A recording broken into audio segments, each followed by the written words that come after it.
fast forward into about 9:30 that night, 9:25 probably, I was announcing that I was going to bed.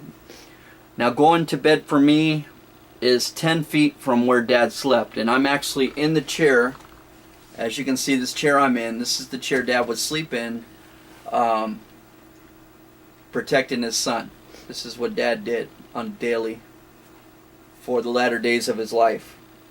He was here with me and Delaw, and I slept 10 feet. I'll literally show you my sleeping quarters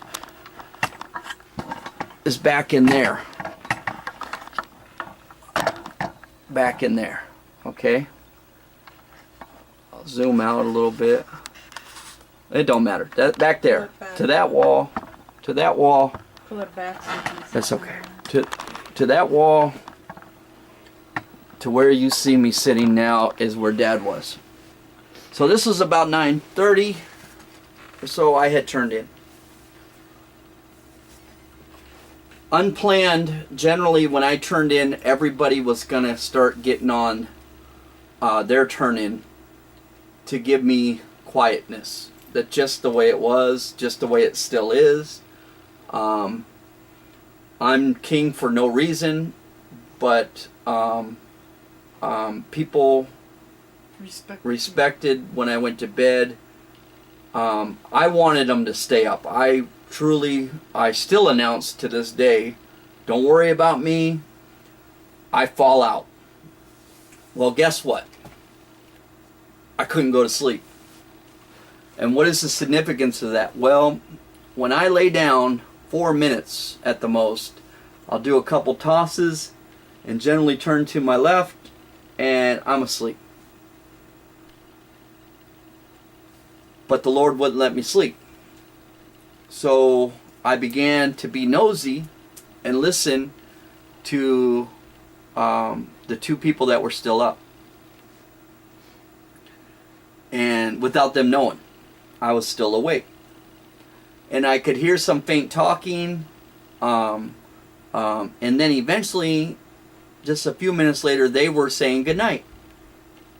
Dad...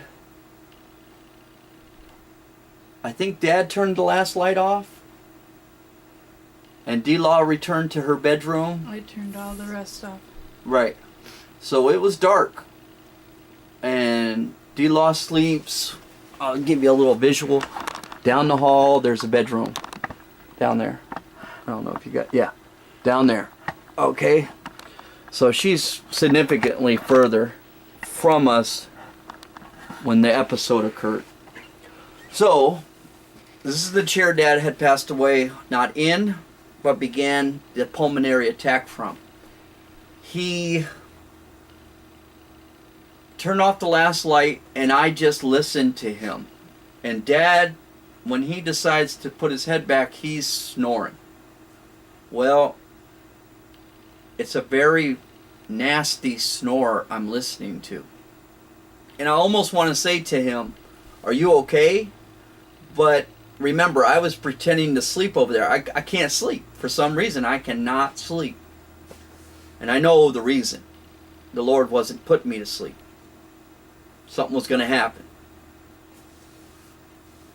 So from the deep sleep, from the deep snore, all of a sudden, in a matter of 30 seconds, I hear this chair. I'll even demonstrate. These old chairs and the new ones, they recline. So he was on a layback snore, and it locked forward very loudly. I can't even lower it, but it locked forward very loudly. And with the pulmonary attack, it lifted him to his feet. And from here standing, he went to the floor very violently, very loud, and very later he had made contact to his face where he was bleeding. But when he hit the floor, that's what got me out of the cot, the bed that I sleep in right here, and to my feet. And he was laid this direction in front of the fireplace. Oh, try to fix this chair to get out of it. And show you. Give you some visual. Don't want to lock the floor. Alright, well. That could be a sign too, right? I'm glad I got it on camera. Alright, just had to open and close it again. Okay, so I'm going to stand up. This is where Dad had the original pulmonary attack. Is here in this chair. And then he stood to his feet and laid here to the fireplace. This is the fireplace with some of my sports stuff there. But his face is here to the rock of the fireplace. And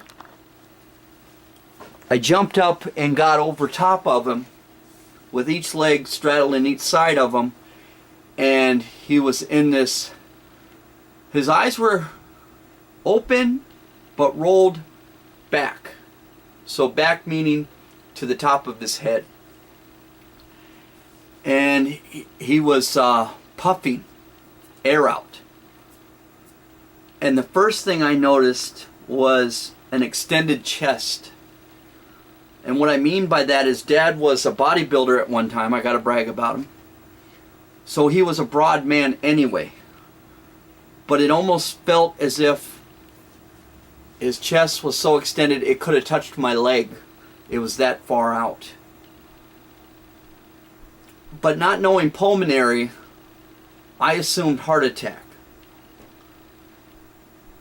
So I began to yell to Donna Law. I showed you down the hallway how far she is. She's a good distance down the hall. I began yelling to Donna Law to help. Dad's having a heart attack. Unbeknownst to me, she was under the covers with her radio. She had a little TV and she had just got headphones, and she had both ears with headphones in. She couldn't hear me. Huh? The only time I had them. Ironically, it's the only time. And again, it's not significant to Dad's death. It had nothing to do with it. But I was at a standstill myself because I had to leave Dad. And what I mean by that is I had to get to Donna Law to be the one on the phone, because I needed to tend to Dad. I'm CPR trained, and I was going to apply it. I was going to do what I can do for him. And one thing I didn't want to do was leave him. So I ran to Donna Law's back room and I got her up and she went right to work on the phone. I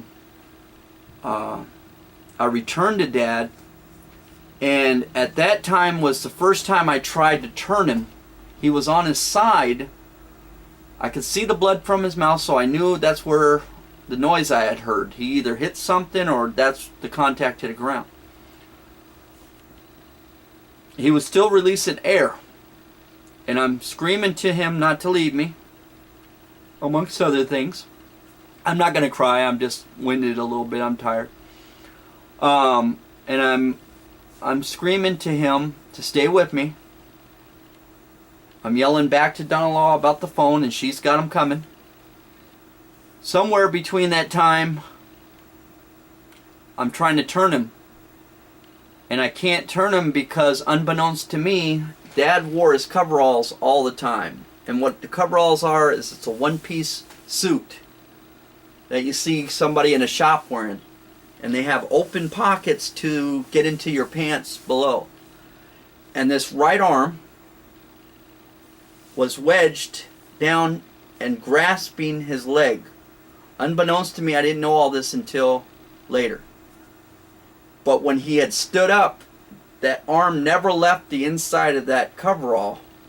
So when he hit the floor, his arm was trapped within the pants.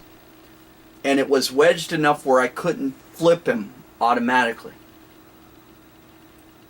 And at first I didn't know his arm was stuck. So I needed help, plus I remembered everything was going real slow, and it was not that long a time even before the ambulance got here. But if you've ever been through it, and a lot of people have been through things, time slowed the fuck down. And I remembered my neighbor was a paramedic for the military. So by this time, it's about 9:45. I told Dad, I gotta go next door. I don't want to leave you, but I gotta go get help. I gotta get you turned. I gotta get you help. So I ran to the door. I wedged a box to the door to keep the door open, and I ran next door. And when I mean next door, it's a whole other building, so it's not like knocking on the neighbor right there. I had to run over. But I did it all in an instant, and I pounded twice, and nobody would answer, and looking back, I wouldn't have answered at 9-something at night either. So I ran back to Dad, kicking myself ever since forever leaving him, but I was going to get help, especially when I couldn't flip him, because really there wasn't much I could do medically, first aid wise, because he was still puffing air. I couldn't begin CPR. I couldn't start pressing his chest. I couldn't start adding air to his mouth. I do remember initially putting my finger near his mouth trying to see if there was anything in there, because I thought maybe he was even choking. But he had plenty of air coming out and he was puffing. By this time, I'm trying to get his arm out. I've realized now that his arm is the reason I can't flip him. I hear a faint voice at the door, near the door, and it was actually on the staircase of my neighbors upstairs, the soldiers upstairs. One of the brothers was walking up and asked me, is everything all right? And I told him no. I said, my dad is dying. I think he's having a heart attack. Can you help me? Are you a paramedic? And he says, no. And he's staring at me, and I'm holding Dad, trying to turn Dad, and I said, just come to me. So the man came in. He came to about here, and I asked him to give me his hand. And I said, I need you to pray for my dad right now. And we released hands, and he ran. Can't blame him. Hey, it's called life, you know. But he was there for me when I needed somebody to say something or hold my hand. You know what I mean? But anyway, I think it was after or just before that I was able to flip Dad. No, it was after, because the significance with getting the arm out was as soon as I released Dad's arm out of his coverall and got him onto his back, he came to. And what I mean by coming to was he stopped the puffing, and his eyes literally rolled to the front of his face, and he began speaking to me. And in the middle of speaking to me, he began trying to lift himself up. But what was significant with what he said was he said, just like this, he went, well, what's going on? What's happening? Basically, that's all he said. And he began to try to lift himself up. And he put one arm on the carpet, and his right arm came up, and I had a Bible sitting on this box. I'll show you the box. It's an army crate, so imagine the black crate that you see right there was not there. It's the green one below it that you see there. And the Bible was sitting on the top of that, right there on the edge, and his dad's left arm, it wasn't right, left arm came over. He began to press himself up with his hand over the top of the Bible. So that's significant to me as being a spiritual person. So, you know, I'm telling you. People say coincidence, but I don't know. Not my life. Not after you listen to all these other documentaries. You'll think I'm nuts, but I'm sure I've got plenty more to put on here for you. Anyway, that's the box. This is where he laid. And he turned, and then he went into another full-blown attack, which meant what I visually saw him doing was his eyes rolled back to the top of his head, and he began puffing, and then about 5 to 6 horrific sneezes. What the significance is about the sneezes, I don't know, but all I can think is release. He was releasing air.